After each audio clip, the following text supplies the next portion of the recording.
sini saya nak tunjukkan tutorial macam mana kita nak uploadkan file dekat dalam website domain kita lah ataupun dekat web hosting kita. Okey, so sebelum tu, saya nak explain dulu, apa dia client side dan server side. So ini adalah chapter akhir kita lah. Alright, so kita tengok.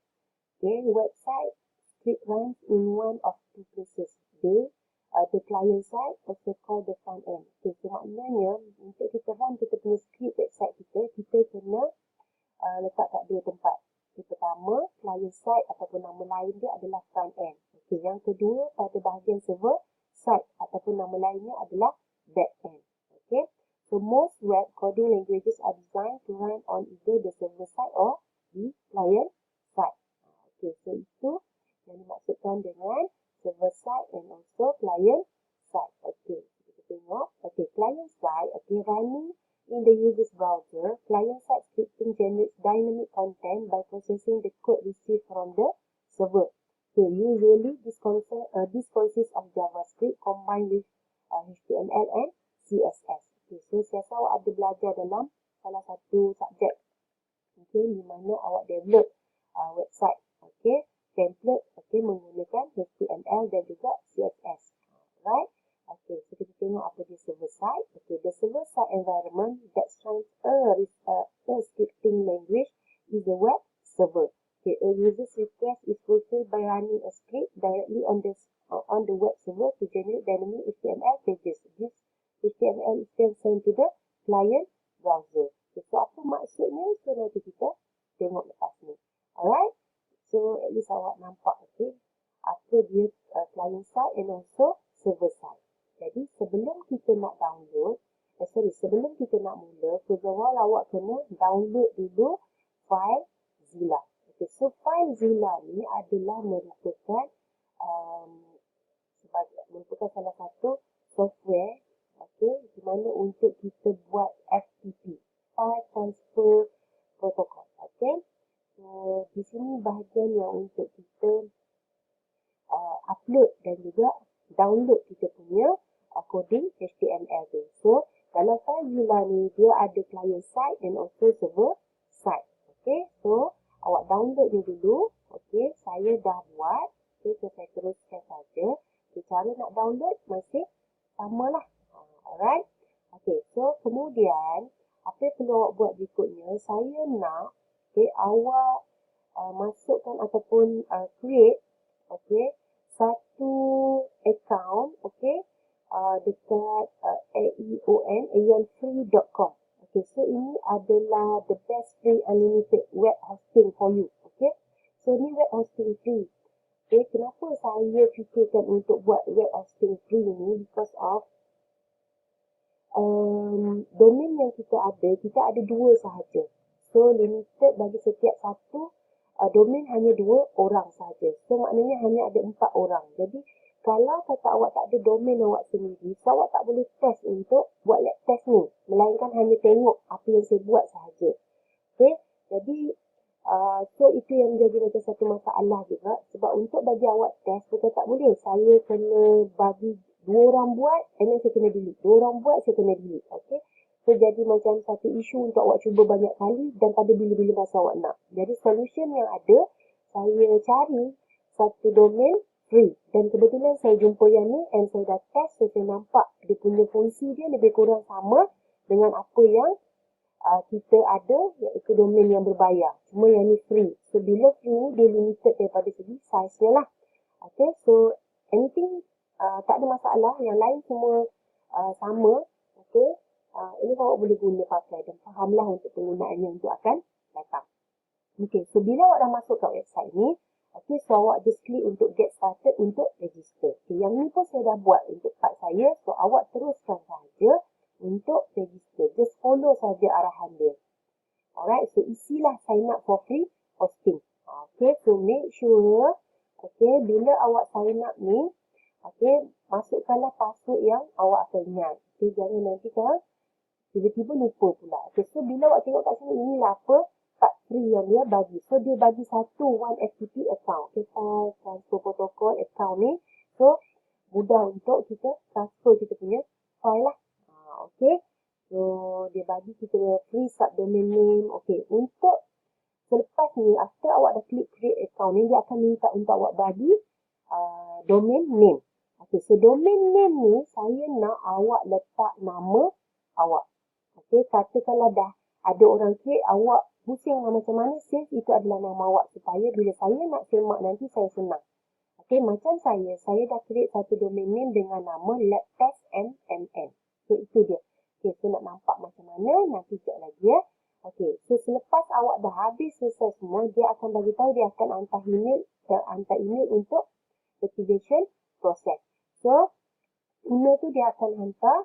Okay, so berdasarkan ikut alamat email yang awak bagi. Okay, so awak kena cari sama ada dekat inbox ataupun dekat spam. So, saya dia masuk dekat spam.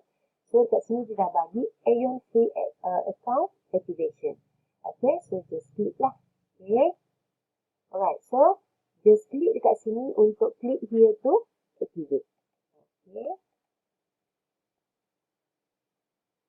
Okay, so dia kata your account is now activated. So you can now login sajalah. Okay, so masukkan email awak lah dan passwordnya. Right. Alright.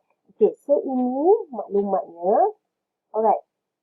Okay, so awak nampak ini yang saya masukkan tadi dengan nama domain name tadi. So saya dah masukkan labtestmmm.hstn.me. So, bila awak nak masukkan nama ni, ambil yang subdomain. Jangan ambil nama domain betul. Okay, nama domain betul tu yang nanti nak berbayar tu. Alright. Okay, so macam mana kita nak cari kita punya info tentang FTP account tu? Alright. So, cuba awak klik dekat information. Okay, lepas kita klik tadi information, so kita dapat domain information kat sini. Okay, so ni nama domain name saya. Alright. So, kita boleh tengok selepas awak register, bila domain status awak aktif, so dah tak ada masalah lah untuk kita uploadkan file HTML kita. So, ini username kita and also password. Okay, macam mana nak set password, just bawa je cursor and awak just boleh copy. Sebab semua info ni nanti kita perlu gunakan. So, ini adalah FTP server, okay, host kita yang kita perlu guna nanti. Yang ni kita kena copy, username copy, password also copy. So, password atas dan bawah adalah yang sama. Okey, kemudian kita perlu masuk ke dalam cPanel. Boleh guna yang ni. Okey, so awak kena masukkan maklumat ni. Okey, ataupun awak boleh direct terus klik pada login tu cPanel. So, dia terus pergi saja tanpa perlu masukkan password. So, dia baca daripada apa yang ada kat sini sajalah. Alright, so just klik kat sini.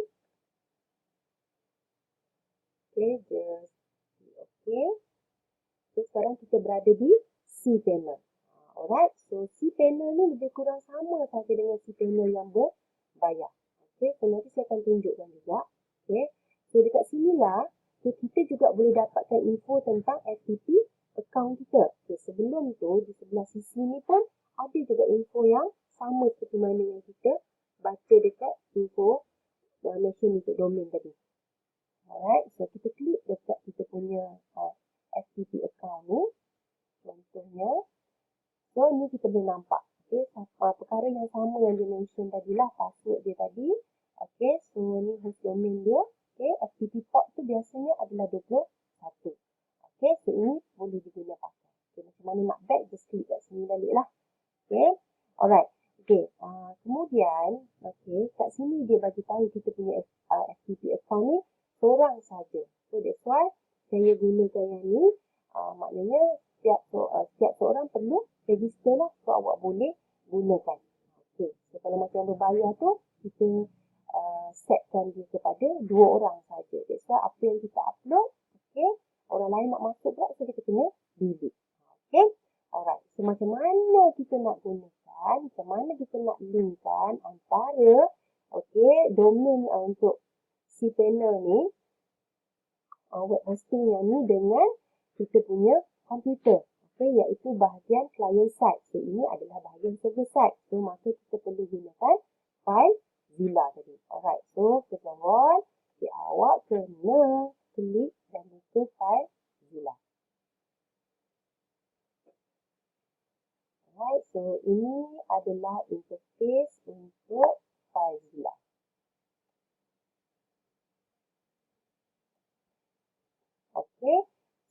bahagian ni, alright, untuk kita masukkan info lah. Okay. So, saya nak bagi tahu ni ada dua bahagian. Okay, sebelah kiri ni, okay, adalah bahagian client side. Okay, yang ada di dalam kita punya komputer. Okay, dalam C drive kita. Okay, di bahagian sebelah kanan ni,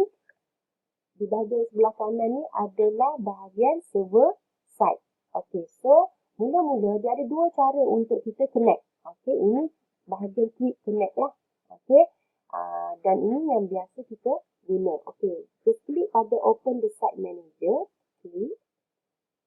Okay, and then kita create satu new site dengan nama kita lah untuk mudah. Okay, so saya masukkan nama saya, Maria. Okay, so saya dah ada satu new site kat sini. Okay, and then di sebelah kanan ni, okay, bahagian host ni yang awak perlu copy tadi. Alright, okay, so awak boleh guna pakai di sini pun boleh, ataupun kita masuk kepada info domain tadi. Okay, so kita copy ke FTP server ni. Okay, yang ini adalah host dia. Copy and then masukkan ke bahagian ni. Paste di sini.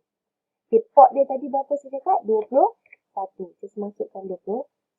Okay, so yang ni kita make sure pilihannya adalah normal. Okay, masukkan user name kita. Okay, so username kita adalah ni. Okay, FTP username. Copy and then paste kat sini. Alright, password pun sama, kena copy. So, ni password kita, FTP password, just copy. And then, kita paste kat sini.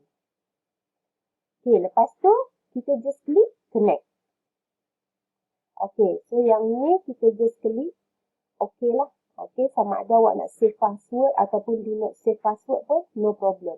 Kalau awak klik save password, lepas ni dia akan tak benarkan untuk ini dijadikan normal. So, maknanya dia akan ask tu password. Okay, tak kisah mana-mana pun. So, saya just klik do not save password. Nanti, okay. So, dekat sini dia akan baca sehingga dia keluar status successful. So, berarti dia dah link dengan server. So, ini just untuk certificate, just klik okay. Alright, so kita tunggu sehingga dia keluar successful. Nampak? Directory listing of successful.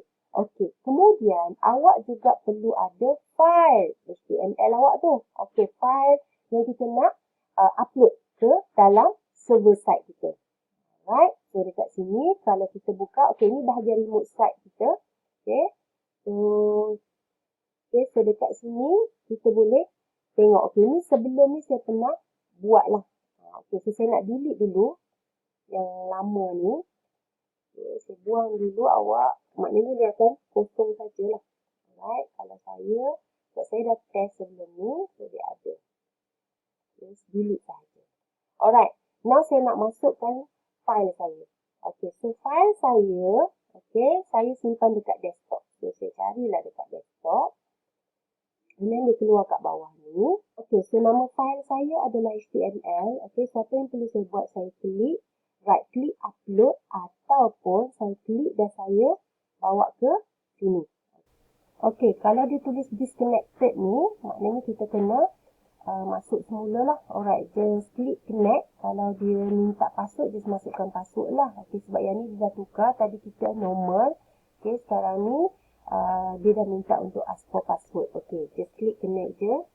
Okay, and then just klik okay. Sehingga dia keluar successful. Kalau dia masuk password, just masukkan. Okay, kemudian awak double klik HT document. Okay, HT document. And klik again. And paste dekat sini. Kita tengok sehingga dia successful. Alright.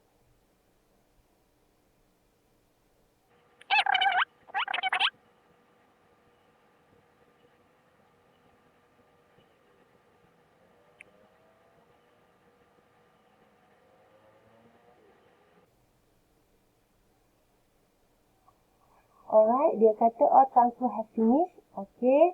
Cuma ada file satu je, 1405 could not be transferred. Okay, anyway kita cuba. Okay, so maknanya kita dah berjaya dah transfer ni. Okay, macam mana kita nak check file kita ni ada ataupun tidak? Okay, kita pergi balik dekat kita punya domain ni tadi. Alright, so dekat domain ni tadi, ni domain name kita kan. Just klik, supaya kita tengok berjaya ataupun tidak. So, dia akan keluar directory listing. So, ini adalah file HTML kita tadi lah. Just klik. So ini adalah so berjaya lah dah ni. So, inilah kita punya template HTML kita. Alright, so itulah yang perlu awak buat untuk lab test. So macam mana? Boleh ya? Alright, so kalau guna yang berbayar tu pun masih sama. Alright, terima kasih semua.